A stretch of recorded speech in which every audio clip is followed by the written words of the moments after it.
The applause was still echoing when I realized I knew him. Not from television. Not from campaign posters plastered across the county, but from a file I'd closed 23 years ago in a different life, when I wore a different badge and investigated crimes that rich families paid millions to make disappear. Congressman Bradley Hammond stood at the podium in Sagebrush County's town hall, 50 feet away, smiling that practiced political smile that didn't quite reach his eyes. He was 39 now, polished and confident in an expensive suit with the kind of presence that made people listen when he spoke. He was talking about criminals, about how they never change, about how compassion is weakness and second chances are wasted on people who don't deserve them. And I was the only person in that room who knew he was talking about himself.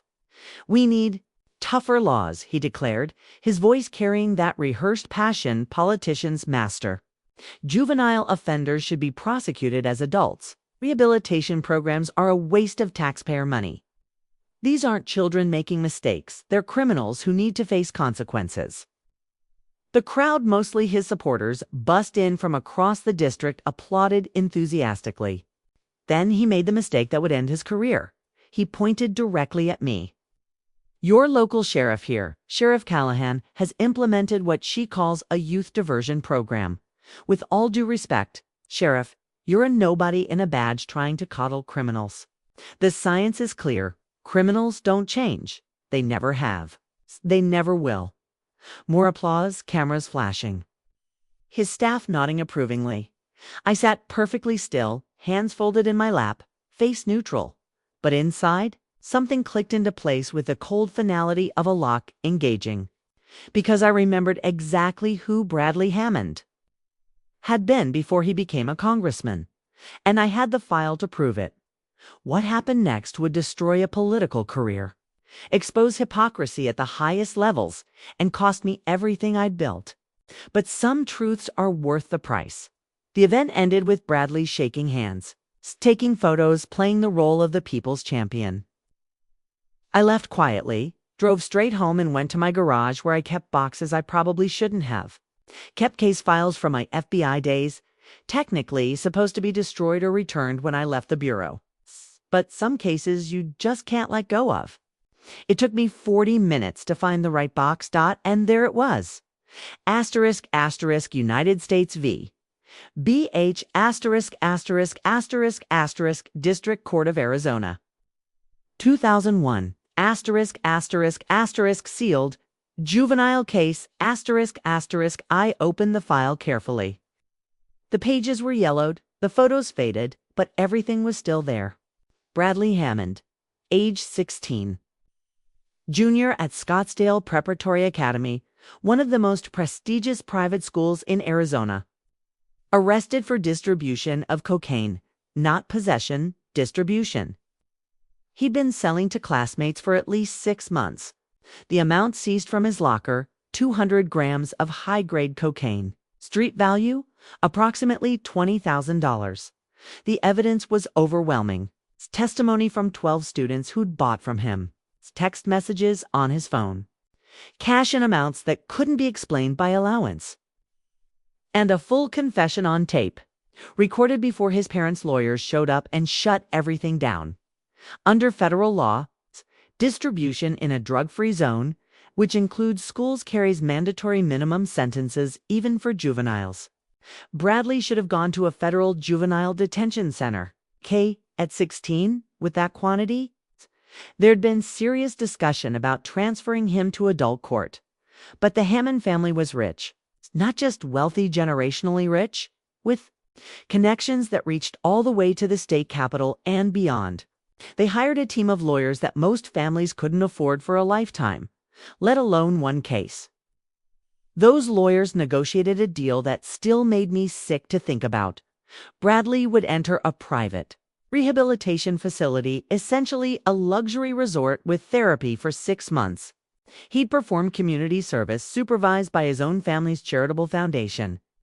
And in exchange, his record would be permanently sealed. No detention, no conviction, no public record.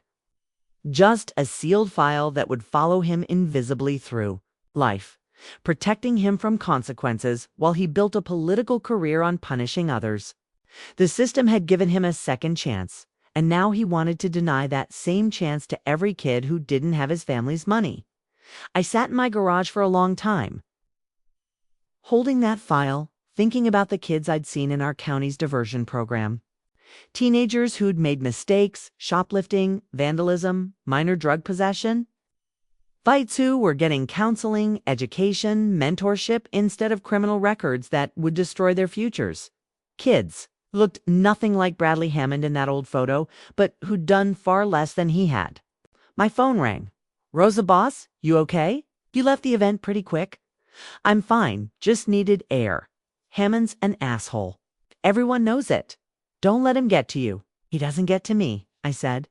"But I need to tell you something. This stays between us for now." I told her everything. The case, the arrest, sealed file.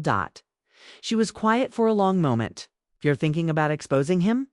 "I'm thinking about the hypocrisy. He got the exact thing he's campaigning against. Compassion, treatment, a second chance. And it worked. Look at him now. But he wants to take that away from kids who need it just as much. Boss, juvenile records are sealed for a reason. Revealing one is a federal crime. You'd lose your badge, probably face charges." "I know." "So what are you going to do?" I looked at the file again. At the 16-year-old boy who'd been scared and ashamed and got a chance to become something better. At the 13-year-old man who'd forgotten where he came from. I'm going to give him a chance to do the right thing. I called his campaign office and requested a private meeting. His scheduler was surprised county sheriffs. Don't usually seek FaceTime with congressmen, but she found a slot the next morning. Before his next event, we met in an empty office at the town hall. Bradley arrived with his chief of staff, a woman named Patricia who looked like she'd eaten political opponents for breakfast. "Sheriff Callahan," Bradley said with that campaign smile. "This is unexpected. What can I do for you?" I placed the file on the table between us, didn't open it, just let it sit there. "I'd like you to reconsider your stance on juvenile justice reform." He laughed. "Are we having a policy debate, Sheriff? I respect your passion, but this isn't a debate. It's a request based on your personal experience."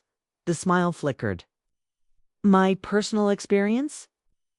United States v. B.H. District Court of Arizona, 2001. You were 16 years old, caught distributing cocaine at Scottsdale Prep. 200 grams. Federal charges, should have gone to detention. Instead, your family bought you a deal. The color drained from his face. Patricia's hand went to her phone. "That's sealed," Bradley said quietly. "How did you? I was the FBI agent on the case. I was there when you were arrested. I was there when you confessed. And I was there when your lawyers negotiated your way out of consequences that any poor kid would have faced." He stood up so fast his chair scraped across the floor. "That record is protected by federal law. If you reveal anything from it, I'll make sure you go to prison." "I understand the law, Congressman, and I'm not threatening to expose you. I'm asking you to think about the hypocrisy. Hypocrisy. You got a second chance. Treatment, counseling, a sealed record. And it worked. You turned your life around. But now you're campaigning to deny that same opportunity to kids who don't have your family's wealth. I've paid my debt to society. You paid with your parents' money. Other kids pay with years of their lives. For offenses smaller than yours." Patricia stepped forward. "Sheriff, whatever you think you have, using sealed juvenile records is illegal. Will destroy you." "Maybe," I said, meeting her eyes. "But I'm still giving you a chance. 24 hours to reconsider your public positions on juvenile justice. Support rehabilitation instead of just punishment. Stop attacking programs that saved you. And if I don't," Bradley demanded, "then I make this file public. Yes, I'll face consequences. But your political career will be over, because everyone will know you're a hypocrite who wants to punish kids for doing exactly what you did." I left the file on the table and walked out in the hallway. My hands were shaking. Not from fear, from anger at how broken the system was, how it protected people like Bradley while crushing people without his resources. Rosa was waiting by my truck. How'd it go? He's going to try to destroy me, but I gave him a chance. And if he doesn't take it, then I burn everything down, including my career. 24 hours later, Bradley Hammond doubled down at a community forum on criminal justice backed with voters, reporters, and cameras. He went straight for the throat.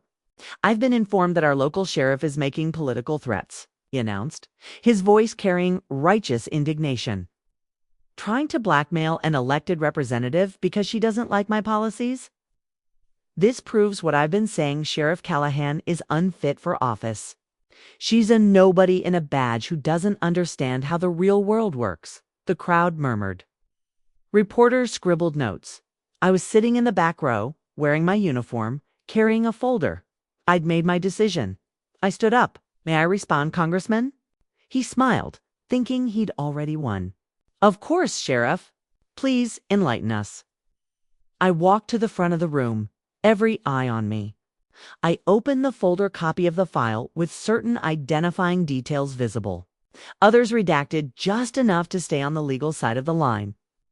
Before we continue this discussion about criminals who don't deserve second chances, I'd like to talk about United States v. B.H., a sealed juvenile case from the District Court of Arizona. 2001, Bradley's face went white. The defendant in that case was 16 years old, I said calmly, reading from the file. He was caught distributing cocaine at an elite private school. The amount seized was 200 grams with an estimated street value of $20,000. Under federal law, he should have faced years in juvenile detention, possibly transferred to adult court. The room had gone completely silent. You could hear people breathing. Instead, his family hired expensive lawyers who negotiated a diversion deal. Private rehabilitation. Community service supervised by his family. Records sealed permanently. The system gave him a second chance. And it worked. He went on to become a successful adult. I looked up from the papers directly at Bradley. That defendant was you, Congressman Hammond. B.H. Bradley Hammond. Your sealed record. Your second chance. Bought with your family's money. For 3 seconds, no one moved. Then the room exploded. Reporters shouting questions. Cameras clicking. People on their phones.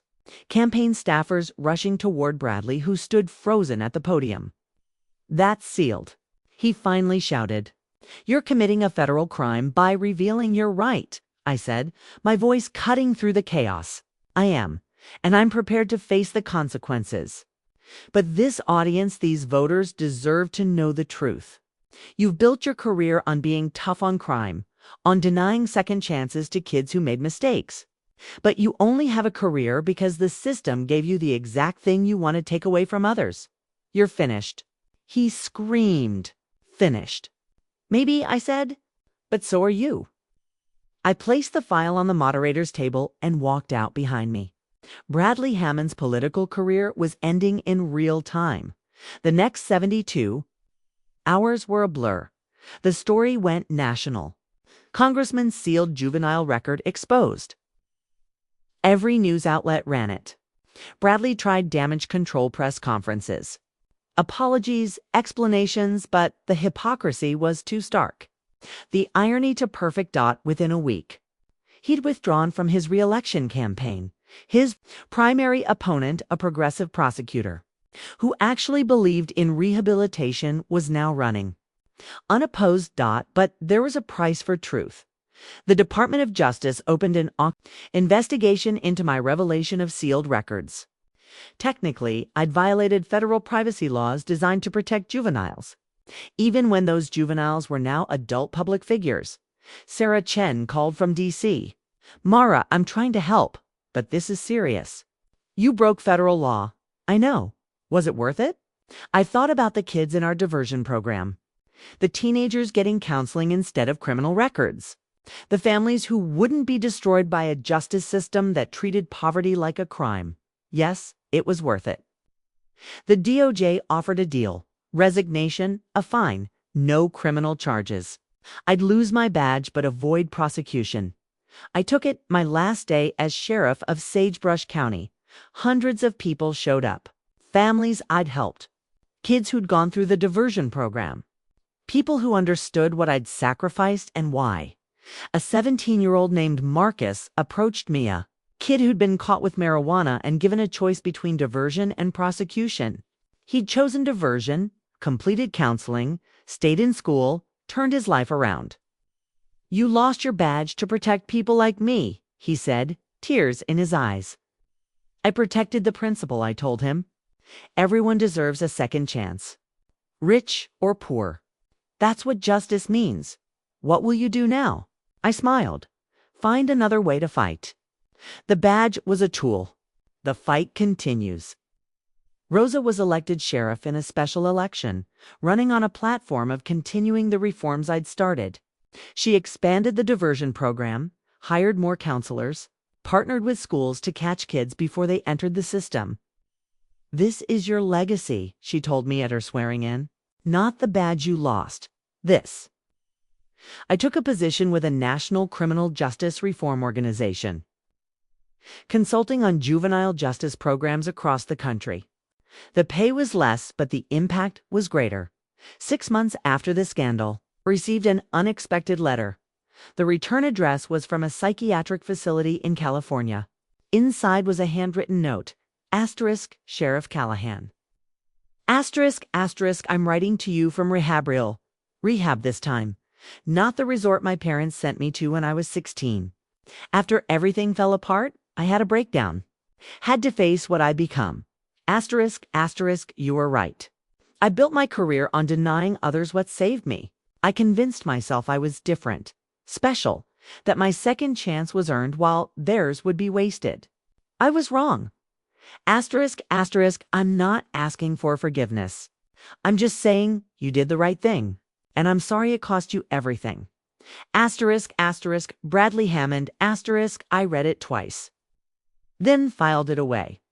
Some apologies come too late to matter, but they still matter. A year after losing my badge, I stood in a high school auditorium in Phoenix, watching a graduation ceremony for kids who'd completed a new diversion program.